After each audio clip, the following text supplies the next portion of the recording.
네, 오늘 본 말씀은 우리가 오늘 큐티 해당되는 말씀이 되겠습니다.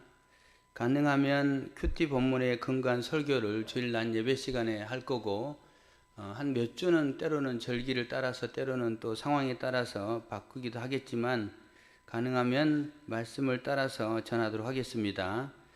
여러분, 민수기 성경 우리가 이번 달에 들어서서 11장부터 살펴보고 있는데 이제 17장에 이르는데 그 전체 내용을 살펴보면서 여러분은 어떤 생각이 드는가 궁금합니다. 저는 우리나라 이런 속담이 생각이 났습니다. 가지 많은 날에 가지 많은 나무에 바람 잘 날 없다. 이 말이 딱 생각이 났어요. 끊임없이 불평과 불만하는 그들의 모습들을 보게 됩니다. 민수기 11장 말씀에는 이스라엘 백성들이 생선 없다고, 오이 없다고, 그 다음에 참외 없다고, 그리고 마늘, 그 다음에 파, 이런 거 없다고 하나님 앞에 불평을 토하면서 가장 중요한 고기 못 먹는다고 불평을 토하는 그런 모습을 보여주고 있습니다. 민수기 12장에는 아론과 미리암이 모세를 향해서 너만 하나님이 세운 사람이냐, 너만 지도자냐, 이렇게 불평하는 모습을 보여주고 있습니다. 민수기 14장에는 가나안 땅을 정탐한 12정탐꾼, 그 가운데 10명의 사람이 그 땅을 악평했고, 그리고 우리를 광야에서 죽게 만드는 건 아니냐라고 하면서 불평을 토하는 그 모습을 보여줍니다. 그리고 오늘 본문의 배경이 되는 민수기 16장에는 고라, 다단, 아비람 이 세 사람을 중심으로 250명의 사람이 또 불평, 불만을 토로하는 그 모습을 보게 됩니다. 원망하고 불평하는 그들의 모습, 마치 원불교 신자 같습니다. 원망하고 불평하고 교만한 그런 사람들, 그런 모습을 느끼게 됩니다. 여러분들은 원불교 신자 되지 말기를 바랍니다. 한번 따라해 볼까요? 옆에 분하고 인사합시다. 원불교 신자 되지 맙시다. 무슨 말인지 여러분 이해가 되죠? 모르는 사람 손 들어 보세요. 다 할 거예요. 우리는 그런 사람이 되지 말아야 되는데 본문 속에서 명확하게 그런 모습들을 우리가 살필 수 있겠습니다. 조금 구체적으로 설명을 드린다면 고라와 다단과 아비람 이 세 사람을 중심으로 반역을 일으키죠. 모세와 아론을 대적합니다. 먼저 고라, 이 고라라는 사람은 레위 지파에 속해 있는 사람이었습니다. 모세 아론과는 사촌지간에 해당되는 그런 사람이었는데 자기도 레위 지파 사람인데 왜 아론만 제사장 하느냐, 아론과 그의 아들들만 제사장 하느냐, 우리도 할 수 있지 않느냐 라고 하면서 아론을 향해서 대적하는 그런 모습을 고라가 보여줬습니다. 그리고 고라는 그 불만을 자기 혼자 말하면 힘이 없을 것 같아서 동일하게 그런 불만을 갖고 있는 사람, 피해의식을 갖고 있는 사람을 모으죠. 그 가운데 누구를 모읍니까? 르우벤 지파에 속해 있는 다단과 아비람을 이제 그들을 모으게 됩니다. 그들을 부추기죠. 이 다단과 아비람, 르우벤 지파 사람, 야곱에게는 12아들이 있었죠. 르우벤, 시므온, 레위, 유다, 이사갈 이렇게 쭉 전개가 됩니다. 그렇게 해서 12명의 자녀가 있었는데 그 중에 장자는 르우벤이었습니다. 그런데 나중에 지나가 보니까 하나님 앞에 복을 받았고 그 다음에 12지파의 주도적인 역할을 하는 사람들은 요셉 지파, 또 때로는 유다 지파, 이런 지파가 하는 거예요. 그래서 요셉 지파는 복을 받아가지고 나중에 두 지파로 나누게 되죠. 므낫세 지파, 에브라임 지파. 그럼 우리는 뭐냐? 그래도 적어도 우리 가문이 장자 가문인데 장자의 후손인 우리 다단과 아비람, 우리가 지도자가 돼야 되는 거 아니냐? 그런데 왜 모세가 지도자하고 있느냐? 라고 말하면서 모세를 향해서 대적하게 됩니다. 250명을 더 모아가지고 대적하게 되는데 이 250명은 그냥 어중이 떠중이가 아닙니다. 그 모여진 250명은요 지도자들입니다. 지도자들. 그래서 각 지파에서 나름대로 각각의 지도자 위치에 있는 사람들, 영향력 있는 사람들, 그 사람들을 모은 거예요. 그 사람을 모아가지고 모세와 아론을 대적하는 모습을 보게 됩니다. 모세와 아론은 어떻게 합니까? 하나님 앞에 엎드렸다라고 말합니다. 하나님 앞에 기도하는 거죠. 하나님, 그들이 우리를 대적하는데 어떻게 하면 좋겠습니까? 라고 기도하고 모세는 이제 그들에게 명령합니다. 향로에 불을 담아 여호와 앞 회막 앞으로 나오라 라고 말합니다. 누구에게? 그 250명의 동조한 사람들에게 말을 하죠. 그래서 그 250명이 향로에 불을 담아서 이제 회막 앞으로 나옵니다. 그들이 담아온 향로의 불, 원래는요, 오늘 본문 민수기 17장에 보면은 모세가 아론에게 명령하기를 제단에 불을 담아 그 제단에 불을 담은 향로를 가지고 뭐하라 이렇게 말하는데요. 오늘 이 250명의 지도자들이 담아온 불은 어떤 불일까요? 그건 제단의 불이 아닙니다. 제단의 불을 가져다가 하나님 앞에 드리지 못함으로 이제 하나님이 불로 죽게 했던 사람도 있죠. 나답과 아비후. 그럼 제단의 불을 담아야 되는데 이들은 사실 제단의 불을 담았다라는 것은 아닌 것 같습니다. 하여튼 그 불을 담아 가지고 회막 앞에 섰습니다. 그렇게 이제 1차적으로 전개가 되는 그 모습들이 있고, 그 다음에 이제 그런 과정 속에 모세가 그런 말을 하죠. 아니, 고라, 너와 너의 그런 가족들, 그런 후손들에게 말하는데, 너희들이 회막 안에서 여러 가지 역할들을 감당하는데, 그 일이 작은 일이라고 생각하느냐? 그런데 제사장 되려고 하느냐? 막 하면서 그들에게 책망도 합니다. 그리고 다단과 아벤에게도 책망을 하죠. 그리고 하나님 명령을 따라 모세와 아론은 다단과 아비람의 집 앞으로 갑니다. 그 집 앞에 섰고 거기에 다단과 아비람은 자기의 처와 자식과 함께 서게 됩니다. 그리고 고라도 그 앞에 섰다, 맞은편에 섰다라고 할 수 있습니다. 이 이스라엘 그 광야의 진영에 보면은 가운데 회막이 있고, 그리고 회막을 둘러싼 레위 지파가 있고, 그 다음에 그 가운데 남쪽 선도에 서는 지파가 이제 르우벤 지파입니다. 르우벤 지파. 그래서 르우벤 지파하고 누가 보고 있냐면 레위 지파가 마주 보고 있는 거예요. 레위 지파는 가운데서, 르우벤 지파는 남쪽에서 마주 보고 있는 그 상황 가운데 이제 이런 작당 모의를 한 겁니다. 그리고 그 앞에 이제 모세와 아론이 섭니다. 그리고 모세는 하나님이 땅이 갈라져서 너희들을 죽게 할 것이다 라고 말하고, 모세가 말한 대로 하나님은 즉시 땅이 갈라져서 고라와 다단과 아비람의 가족들을 다 멸하게 하는, 다 땅이 갈라져서, 지진이죠. 땅이 갈라져서 거기가 땅이 다 삼키게 하는 그런 이제 재앙과 심판을 내리는 모습을 보게 됩니다. 다만 우리가 지금까지 그냥 막연하게 알고 있었던 것, 고라의 가족들도 다 죽었다라고 이렇게 생각할 수 있는데, 말씀을 깊이 보니 고라의 아들들은 죽지 않았습니다. 몇 명 죽지 않아요. 그 숫자는 나와 있지 않습니다. 고라와 일부분의 가족은 죽었고, 그 다음에 또 아들들 가운데는 살아있는 아들도 있었다는 거예요. 죽지 않았다는 겁니다. 어디가 나와 있는가? 민수기 26장 11절에 보면은 명확하게 나와 있습니다. 고라의 아들들은 죽지 아니었더라, 이렇게 표현되어 있습니다. 하여간 그렇게 해서 하나님이 고라와 다단과 아비람, 그들을 하나님께서 땅이 삼키게 하셨습니다. 그리고 250명, 향로를 든 250명은 하늘에서 불이 내려 그들을 심판했다라고 말씀하고 있습니다.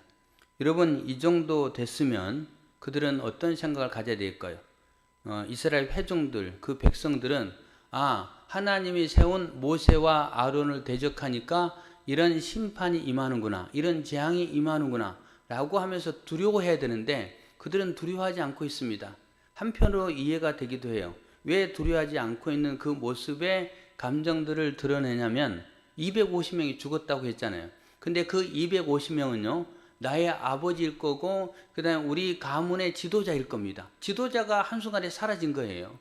여러분, 우리가 대통령 보호하잖아요. 왜? 대통령이 총에 맞는다든지 문제가 생기면 나라가 혼란스러우니까. 그런데 지금 그 가문의 지도자들이 사라진 거, 250명이. 그러면 이게 너무 어떻게 멘붕이 오는 거죠.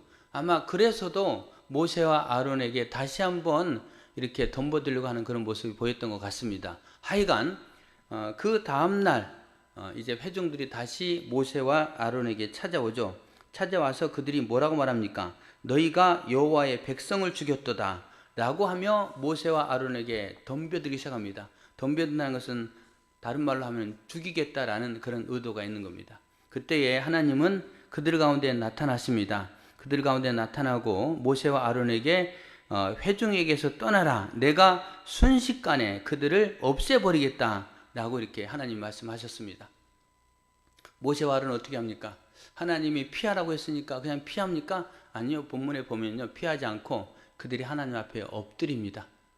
하나님 앞에 엎드린다는 것은 하나님 이 백성들이 또 하나님 앞에 잘못했는데 용서해 주십시오 라고 기도하는 모세의 모습입니다. 아론의 모습입니다. 저는 그 모습에서 뭘 느꼈냐면 모세와 아론이 하나님과의 깊은 교제의 시간들을 가지니까 하나님과 굉장히 친밀해졌고 친밀해지다 보니까 하나님의 마음을 알아가고 있다. 하나님의 마음을 많이 닮아가고 있다. 그런 느낌을 받습니다. 그래서 모세가 가졌던 마음은 하나님의 마음, 아버지의 마음, 그 마음을 가지고 그 백성들을 용서해 달라고, 불쌍히 여겨 달라고 하나님 앞에 기도하는 그런 모습이었습니다. 하지만 하나님은 진노하셨고 이번에는 가만 있지 않았습니다. 하나님은 전염병으로 그들을 치시기 시작합니다. 많은 사람들이 전염병으로 쓰러지고 그 다음에 죽게 되는 그 모습을 모세와 아론이 봅니다. 모세가 급히 자기 형 아론에게 이제 명령하죠. 부탁하죠. 형 빨리 제단에 불을 향로에 담아 가지고 저 회중 가운데 가서 하나님 앞에 속죄 예식을 행하십시오. 그 백성들을 용서해 달라고 하나님 앞에 기도하는 시간을 가집시오 라고 이렇게 아론에게 요청을 합니다. 아론은 그 요청을 듣고 어떻게 합니까? 아론은 모세의 그 말을 듣고 즉시 움직입니다. 여러분, 그런데 사실 움직이기가 쉽지 않아요. 왜 그렇습니까? 우리가 코로나 시대를 지나고 있지만 여러분, 내 옆에 코로나 감염된 사람이 있다. 그러면 어떻습니까? 우리가 그 옆에 있겠습니까? 절대 안 있죠. 누가 마스크를 벗고 있다. 혐오하죠. 우리 교회 가운데 마스크 벗는 것도 되게 싫어하고 또 누군가 나와 마주 앉아서 있는 것도 밥 먹는 것도 사실은 굉장히 꺼려합니다. 왜? 내가 감염될까 봐. 그랬잖아요. 그런데 아마 아론과 모세도 그런 두려움이 있었을 겁니다. 그럼에도 불구하고 모세는요, 그 백성을 진짜로 사랑하는 마음으로 죽음의 사자가 지금 많은 사람들을 넘어뜨리고 함에도 불구하고 죽음을 무릅쓰고 그들 사이에 가는 모세의 모습을 봅니다. 그래서 16장 한 40절, 48절에 보면은 죽은 자와 산 자 사이에 섰을 때에 연병이 그치니라. 모세는 죽은 자와 산 자 사이에 서서 하나님 앞에 속죄 예식을 행하면서 하나님 저들의 죄를 용서해 주옵소서, 불쌍히 여겨 주옵소서 라고 이렇게 주님 앞에 기도하는 모습을 아론이 보여주고 있습니다. 하나님이 세우신 제사장의 역할을 온전히 감당하고 있는 아론의 모습이다라고 하겠습니다. 여러분, 그 모습이 누구의 모습입니까? 그 모습이 예수 그리스도의 모습이죠. 죽은 자와 산 자 사이에서 죽어가는 영원히 멸망길로 가고 있는 그 사람들 사이에서 주님이 서서 그들의 죄를 대신 속죄하고 우리를 구원하신 하나님의 사랑의 그 모습입니다.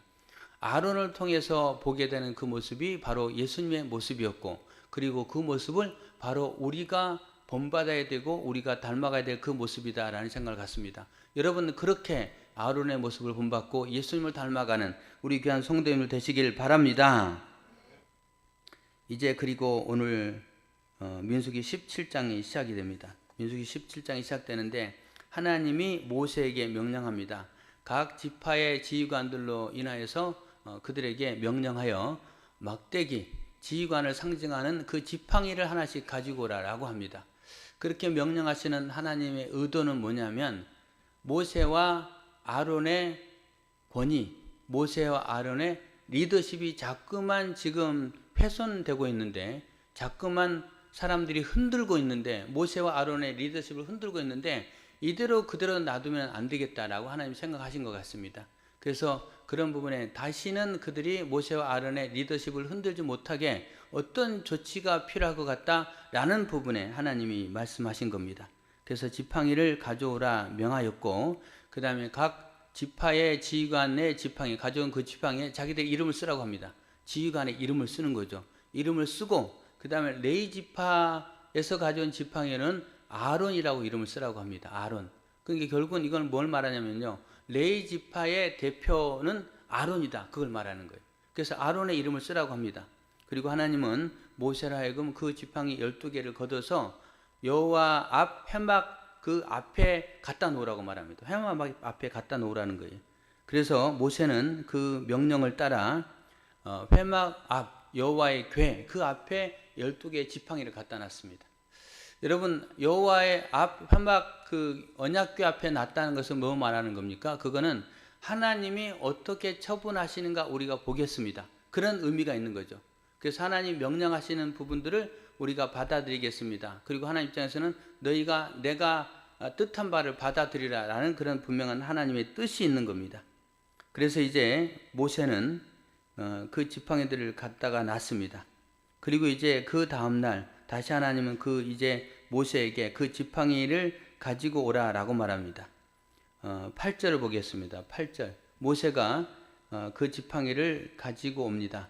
8절 이튿날 모세가 증거의 장막에 들어가 본즉 네 집을 위하여 낸 아론의 지팡이에 우음이 돋고 순이 나고 꽃이 피어서 살구 열매가 열렸더라 이렇게 표현합니다.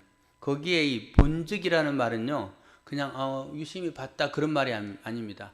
이거는 감탄사입니다. 감탄사. 모세가 그곳에 가서 12지팡이를 봤는데 한 지팡이에 우음이 돋고 그 다음에 싹이 나고 그 다음에 꽃이 피고 열매가 맺힌 거예요. 깜짝 놀란 겁니다. 그걸 보고 이게 뭐야? 왜? 그거는 죽어서 마른 나무 가지였기 때문에 그거는 어떻게 뭐 생명력 있고 아니면 생가지를 꺾어서 그렇게 한 게 아니란 말이에요. 그런데 죽은 나무 가지 가운데 여러 가지 현상이 일어난 거예요. 그걸 보고 모세가 깜짝 놀랐습니다.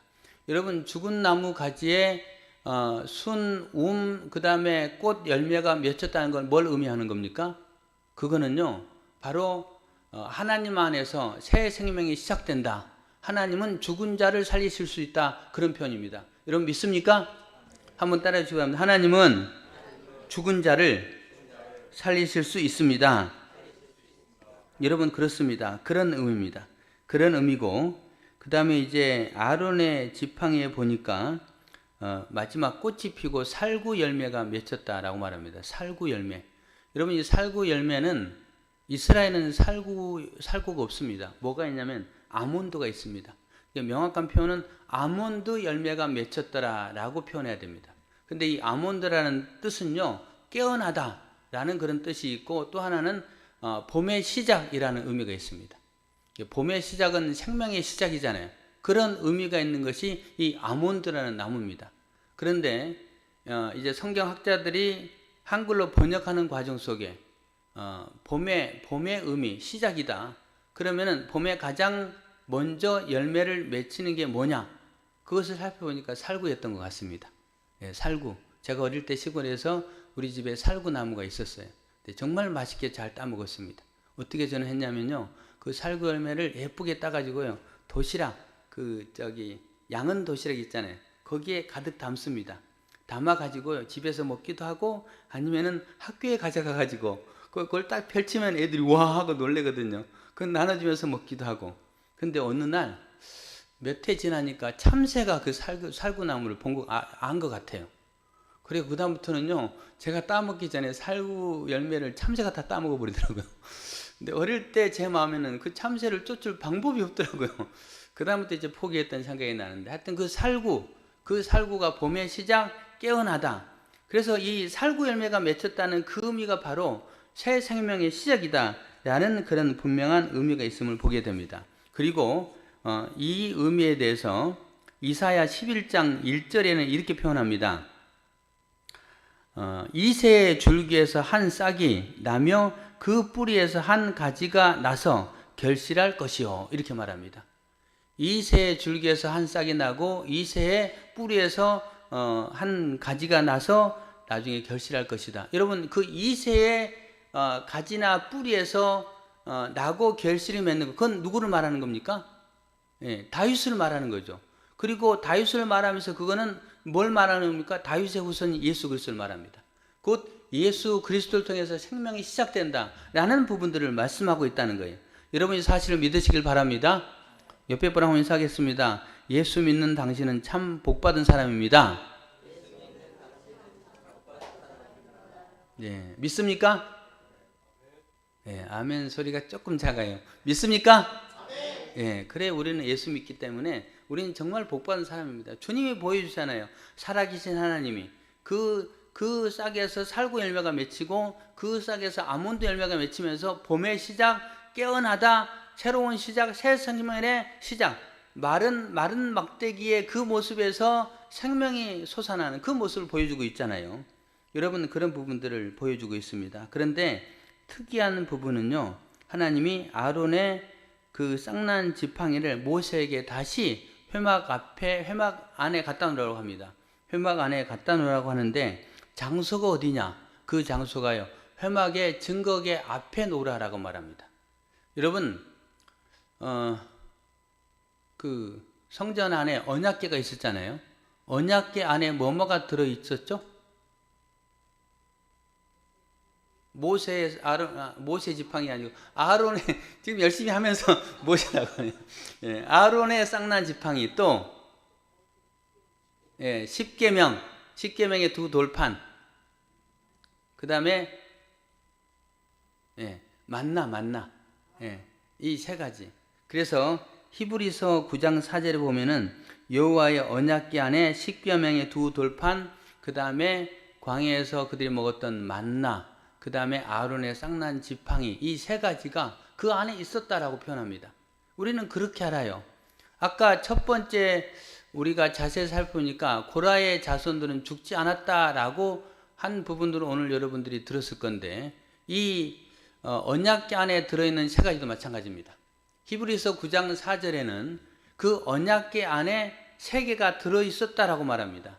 그런데 구약 성경에는 어느 곳에도 그 언약궤 안에 이 세 가지가 들어있었다라는 표현이 없습니다. 한 군데도 없어요. 다만 이런 표현들이 있습니다.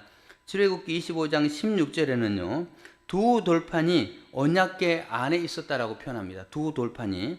그 다음에 만나는 어디에 있었는가?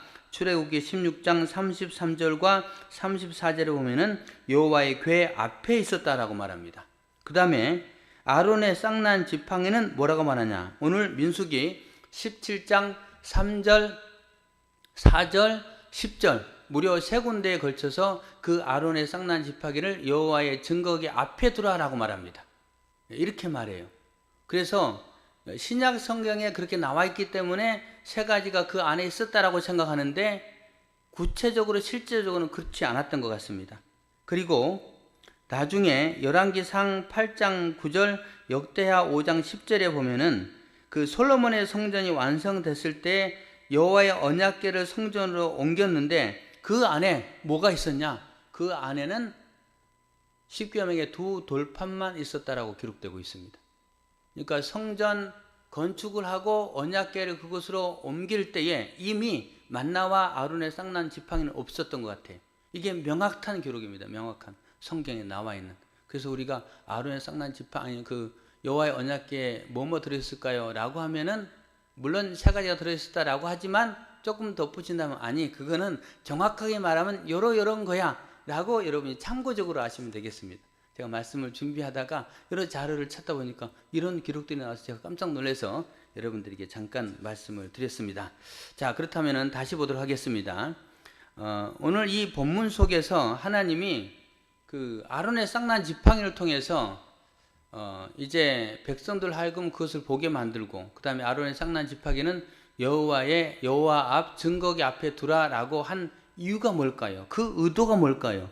그 의도는요, 명확하게 모세와 아론의 권위에 대한 도전이 얼마나 무서운가, 그 권위를 존중하지 않는 사람에게 하나님이 어떤 심판을 내리시는가, 이 부분들을 말씀하고 있다는 거예요. 그래서 제가 새벽 시간에도 권위에 대해서 몇 번 말씀을 드렸는데 오늘 그 부분을 다시 한번 정리하고 또 요약하는 시간들을 갖고자 원합니다. 여러분, 권위는 누가 주신 걸까요? 권위는 하나님이 주신 겁니다. 여러분 믿습니까? 출애굽기 3장에 보면은 하나님이 모세를 부르십니다. 모세를 부르시면서 애굽에 있는 그 백성들의 고통을 내가 보았는데 이제 내가 그들에게 가서 그들을 건져내라. 그리고 젖과 꿀이 흐르는 가나안 땅으로 그를 데리고 가라 라고 명하십니다. 하나님이 모세를 부르시는 거예요. 그래서 그럴 때 모세는 하나님께 말합니다. 나는 입이 뻣뻣하고 둔한 자고 그래서 어떻게 일을 할 수 있겠습니까? 난 못합니다. 라고 말할 때 모세야 네가 지금 짓고 있는 그 지팡이를 던져라라고 말합니다. 땅에 던져라. 출애굽기 4장에 모세가 던지죠. 그럴 때 뱀이 됩니다. 뱀. 예, 지팡이가 뱀이 돼요. 그런데 하나님이 다시 모세야 그 뱀의 꼬리를 잡으라라고 말합니다. 머리를 잡으라고 하지 않고 꼬리를 잡으라고 해요. 여러분 뱀은 어디를 잡아야 될까요? 잡으려면요? 예, 머리를 잡아야 꼬리 잡으면 어떻게 돼요? 예, 네, 당할 수 있어요.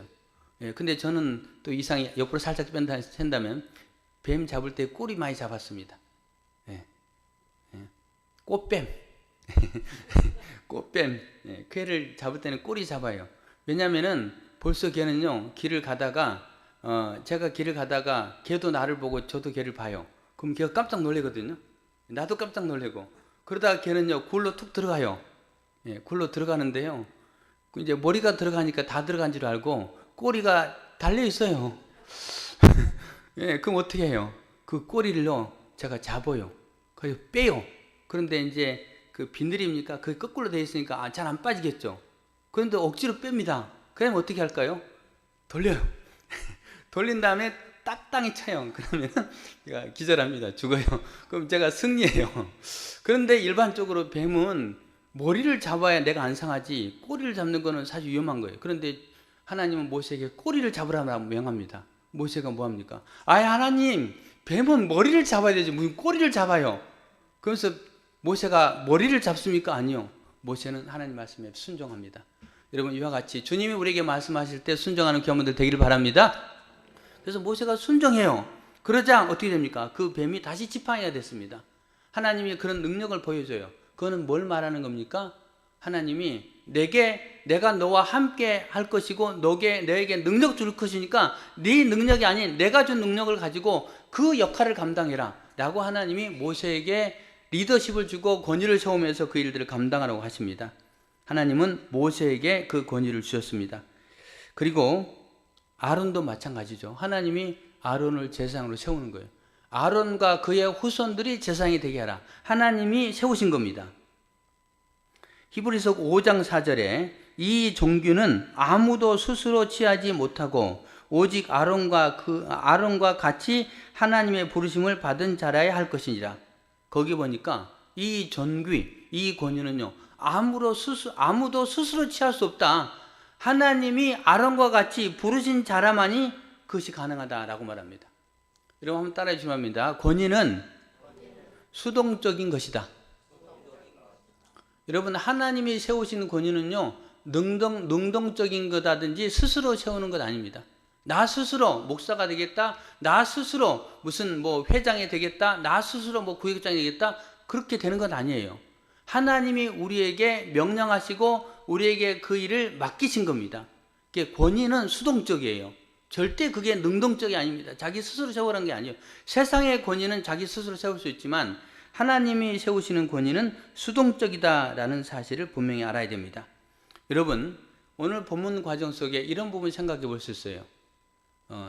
그 250명의 지도자, 그들도 그런 생각했겠지만 그들은 이제 죽었으니까 그 다음에 그 각 지파의 지휘관들 12명의 사람, 그 사람들의 지팡이를 가지고 갔습니다. 이름을 썼습니다. 그리고 그 지팡이를 여호와 앞 언약궤 앞에 뒀습니다. 그리고 하룻밤이 지나가요. 그 지나가는 하룻밤 사이에 12명의 사람, 아론을 뺀다면 11명의 사람은 어떤 생각을 가졌을까요? 아마 이런 생각 가졌을까요? 이런 생각 가졌을 거예요. 하룻밤이 지나고 내일 될 건데 어쩌면 하나님이 나를 지도자로 세울 수도 있겠구나 라고 꿈꿨을 거예요. 어떤 사람은 그래서 잠도 제대로 못 잤을 거예요. 나를 세울 수도 있겠구나. 마치 여러분 복권 사고 가슴이 두근두근 하듯이 그런 생각 가졌을 거예요. 그런 사람도 있을 겁니다. 그런 꿈이나 생각을 가진 사람도 있을 거고요. 어떤 사람은 하나님 나 지도자가 되고 싶어요. 나 모세와 같은 사람 되고 싶어요. 그리고 밤새 철야기도 한 사람도 있을 거예요. 나 세워달라고 그렇게 철야기도 한 사람도 있을 거예요.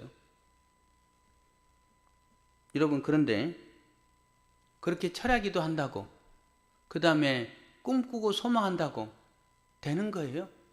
여러분, 성경에 나오는 권위는 그렇게 자기가 하나님 앞에 부르짖어 기도한다고, 그 다음에 꿈꾸고 소망한다고 되는 게 아니에요. 아까 말씀드렸잖아요. 하나님이 주신 권위는 수동적이다라고 말씀드렸습니다. 여러분, 교회의 권위도 마찬가지입니다. 그래서 여러분, 교회의 권위 생각하면 어떤 생각하냐면, 그 목사님 아니에요. 그렇게 생각하는데, 여러분, 목사만 권위를 가진 존재가 아닙니다. 여러분, 권위는 어떤 사람을 말하는 거예요? 장로의 직분도 권위입니다. 권사의 직분도 권위입니다. 그 다음에 구역장의 권위도 권위입니다. 각 기관의 회장, 총무, 그 다음에 심지어 제자훈련 할 때 반장, 아니면은 회계, 그것도 다 하나님이 세우신 권위예요. 찬양팀도 권위예요. 신하무 집사님, 찬양 별로 마음에 안 들어요. 집사님 그만두세요. 라고 우리가 함부로 할 수 없습니다. 왜? 하나님이 주신 권위이기 때문에. 그 권위로 우리가 세워진 거예요. 그래서 그 권위는요, 하나님이 세웠기 때문에 어느 누구도 함부로 해서는 안 된다는 겁니다.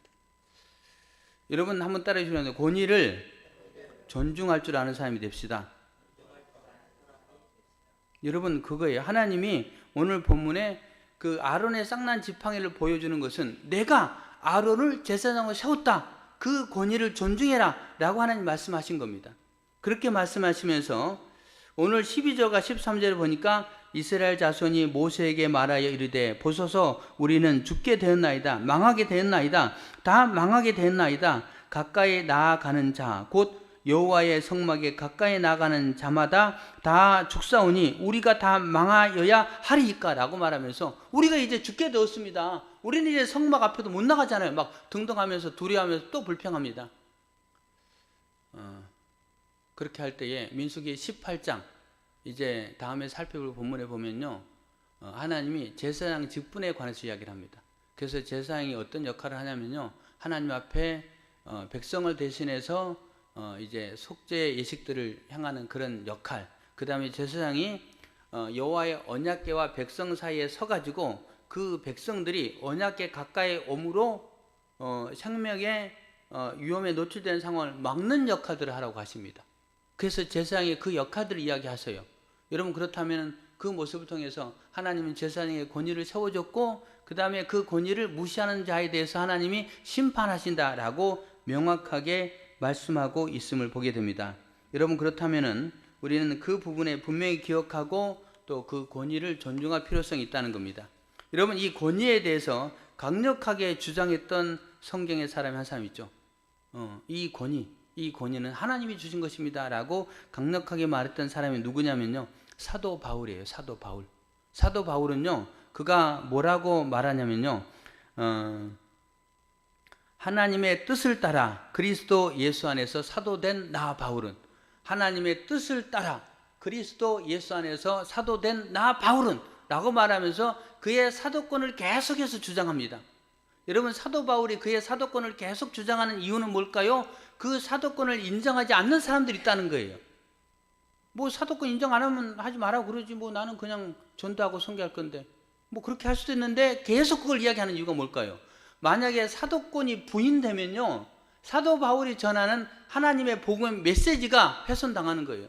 그 메시지를 사람들이 받아들이지 않는 거예요. 그래서 하나님 영광을 위해서, 그 영혼 구원을 위해서, 그리고 나의 사역의 열매를 위해서 이 사도권을 끊임없이 주장하는 사도 바울의 모습을 보게 됩니다. 그게 하나님이 세우신 권위예요. 그 다음에 이 권위를 무시한 사람들이 등장합니다. 권위를 무시한 사람. 오늘 본문의 사람들뿐만이 아니고 예수님 당시에 바리새인, 서기관, 대제장들, 많은 유대인들이 예수님을 하나님이 보낸 하나님의 아들로 그리스도로 인정하지 않잖아요. 그 권위를 부인하는 겁니다. 권위를 부정하는 거예요. 결국은 어떻게 됩니까? 그들은 구원받지 못한다는 겁니다. 그래서 우리가 오늘 권위에 대해 생각할 때 첫 번째로는 존중해야 된다는 걸 아시기 바랍니다. 이런 목사의 권위뿐만이 아니고 다 마찬가지입니다. 각각의 사람들이 주신 권위가 있잖아요. 그게 리더십입니다. 리더십에 상처가 가해진다든지 리더십이 흔들리면요, 공동체가 무너져요. 아름답게 그것이 유지될 수가 없습니다. 그래서 하나님이 세운 리더십이고 하나님이 세운 권위다라고 존중하고 인정할 필요성이 있다는 겁니다. 이런 첫 번째 모습을 우리가 생각해 볼 수 있고, 그 다음에 두 번째 모습입니다. 그러면 권위를 수동적으로 받은 사람은 어떤 모습이어야 될까요? 여러분, 아론은 어떤 생각을 가졌을까요? 아론. 여러분, 그 쌍난 지팡이를 보고 가장 놀랬을 사람이 누구 같아요? 네. 아론이 아론. 아론이 제일 놀랬을 거예요. 아니, 자기는 지금 조금 생각은 없는 거예요. 백성들이 막 하니까 이제 좀 멘붕이 와 있는 상태예요. 뭐, 그리고 또 자기가 또 속죄하면서 막 어떤 막 14,700명이 죽기도 했고, 뭐 이런 일이 생겼는데, 그 자기는 좀 정신이 없는데, 그 지팡이에 이름 써라서 이름 써서 냈는데, 그 다음날 보니까 자기 지팡이에 싹이 나고 우미 돋고 막 꽃이 피고 열매가 맺히고, 뭐야 이거? 자기가 놀란 거예요. 네, 놀랬습니다. 그런데 그 아론의 쌍난 지팡이를 하나님은 모세에게 여호와의 언약궤 앞에, 증거궤 앞에 두라고 합니다. 그것을 종종 보는 사람이 누굴까요? 예. 그거는요, 아론밖에 없어요. 왜? 그 언약궤는 어디가 있습니까? 성막 안, 성소와 지성소가 있는데 그 지성소 안에 언약궤가 있어요. 그 앞에 이제 만나도 놓고 그 다음에 자기의 쌍난 지팡이도 놨던 거예요. 그리고 아론도 언제 보냐? 1년에 한 번 대속죄일 7월 10일 그날만 들어가서 보는 거예요. 근데 그것을 보면서 아론은 어떤 생각이 들었을까요? 그 쌍난 지팡이를 보면서 어떤 생각이 들었을까요? 아론은요, 그런 생각이 들었을 거예요. 그래, 하나님이 나를 세웠지. 나한테 함부로 대하는 사람은 하나님이 박살낼 거야. 그래, 그 증표야. 이런 생각이 있을까요? 아니요, 아론은 그런 생각하지 않았을 거예요. 아론은 굉장히 혼란스러웠을 거예요. 왜? 자기 때문에 사실은 자기를 공격하는 그런 고라, 뭐 그런 사람들인데 결국은 그 중심에 자기가 있었는데 자기 때문에 그 사람들이 죽었잖아요. 수많은 사람이 죽었잖아요. 심지어 나중에 14,700명까지 죽잖아요. 아, 나 때문에 그랬구나. 그런 생각 가지지 않았을까요? 나 때문에? 그런데 자기 자신의 모습을 돌아봅니다. 사람들이 아론을 향해서 비난하는 이유가 뭘까요? 아론, 네가 뭔데? 아론, 너 같은 사람이 어떻게 지도자가 돼? 그 말을 했을 거란 말이에요. 그런데 그 손가락을 받으면서 아론은 무슨 생각할까요? 그렇죠. 나는 하나님 앞에 별로 내세울 게 없는 사람이야. 나는 흠이 너무 많은 사람이야 라고 아론이 생각했을 겁니다. 여러분, 아론의 잘못 뭐가 있을까요? 아론의 잘못 대표적으로 세 가지가 있습니다. 첫 번째로는 이스라엘 백성들이 광야에 왔을 때 모세가 시내산에 가서 하나님의 말씀을 받습니다. 그때 아론이 산 아래에 있었어요. 그 아래에서 백성들이 이렇게 막 그냥 부추기자 그 부추김에 따라서 자기가 대표가 돼서 금송아지를 만들잖아요. 자기가 만든 거예요. 나는 하나님 앞에 이렇게 큰 죄를 졌다. 나는 첫 번째 생각을 했을 겁니다. 그 다음에 두 번째, 아론은 미리암과 함께 모세 니만 지도자냐? 라고 말하면서 민수기 12장에 모세를 향해서 손가락질 하잖아요. 두 번째 잘못. 세 번째, 오늘 이 민수기 16장 17절에 보면은 이제 하나님의 명령을 따라 그 향로에서 죽었던 그 사람들, 그 사람의 향로를 거두는 역할을 누가 하냐면 엘르아사라는 제사장이 합니다. 이 엘르아사는 누구냐? 아론의 셋째 아들이에요. 그러면 아론의 첫째 아들, 둘째 아들 나답과 아비후, 그들이 하나님 명하시지 않는 불로 하나님 앞에 드렸기 때문에 하나님 불로 죽였다고 했잖아요. 그럼 아론의 어떤 생각이 들까요? 아, 내가 제사장으로서 내 자녀들을 제대로 잘 가르치지 못했고 인도하지 못했구나. 그래서 결국은 내 두 자식이 죽었구나.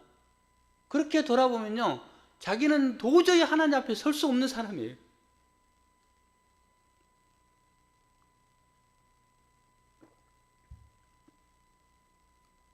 그런데 지금 하나님 앞에 서서 그 일들을 감당하게 하시는 그 은혜를 생각하는 거예요. 아, 그렇구나. 나 같은 사람을 하나님이 세우셨구나.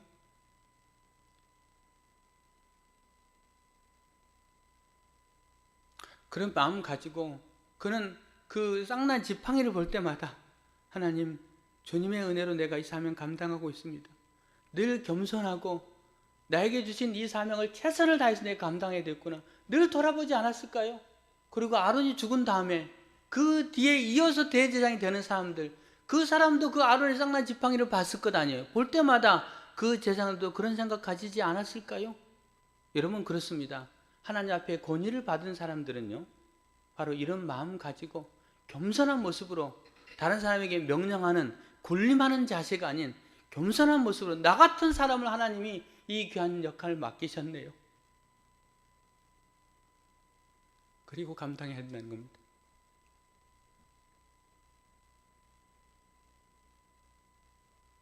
여러분, 저는요,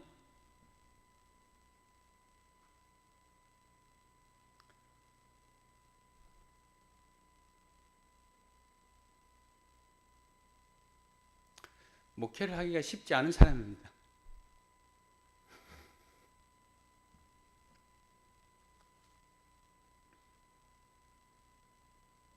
몇몇 분이 저한테 그렇게 물었어요.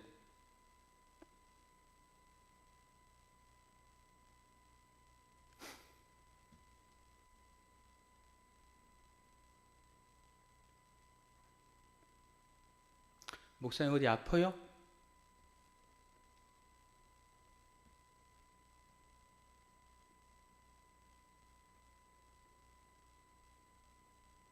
네, 저 좀 아픕니다.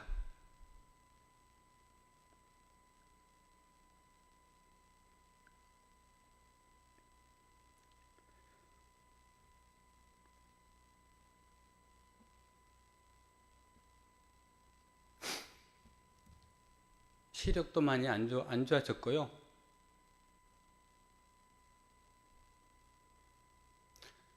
당뇨도 좀 있습니다.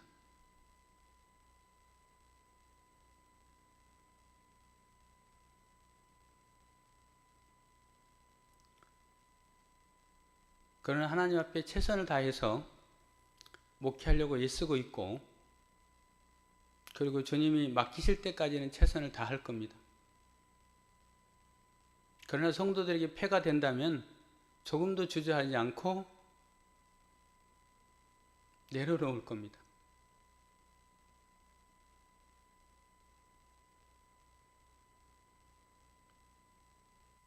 다만 오늘 말씀을 통해서 권위는 여러분이 세워진 게 아니고 하나님이 세웠다라는 분명한 확신이 듭니다. 하나님이 세웠다는 거 하고, 그 다음에 하나님 앞에 정말로 부족한 자, 아론이 그렇게 흠이 많은 사람이었는데 그래도 하나님이 세웠다. 저도 그런 입장인데, 그렇다면 겸손한 모습으로 최선을 다해서 사명을 감당하고 여러분을 섬기고 그렇게 살아가려고 합니다. 말씀을 마무리합니다. 여러분, 마찬가지입니다. 우리는 아론의 쌍난 지팡이를 나의 삶의 앞에 둬야 됩니다. 내 앞에 둬야 돼요. 코람데오 여호와 앞에서 그 아론의 쌍난 지팡이를 두고, 권위를 훼손하고 리더십을 흔드는 것은 하나님이 가만두지 않는다 라는 것도 우리가 그 쌍난 지팡이를 보며 생각해야 될 것이고, 그리고 나에게 나같이 부족한 자를 하나님이 이런 권위를 주시고 이런 직분을 주셨다라고 생각하는 것도 보면서 그때마다 다른 사람에게 군림하고 명령하고 높아지려고 하는 것이 아니고 낮아지고 겸손하고 주님이 그 사명 맡을 때까지 최선을 다해서 충성해야 되겠다라는 그런 마음 가지고 살아야 된다는 거예요. 여러분, 한번 따라해 주시기 바랍니다. 아론의 쌍난 지팡이를 늘 앞에 두고 살아갑시다.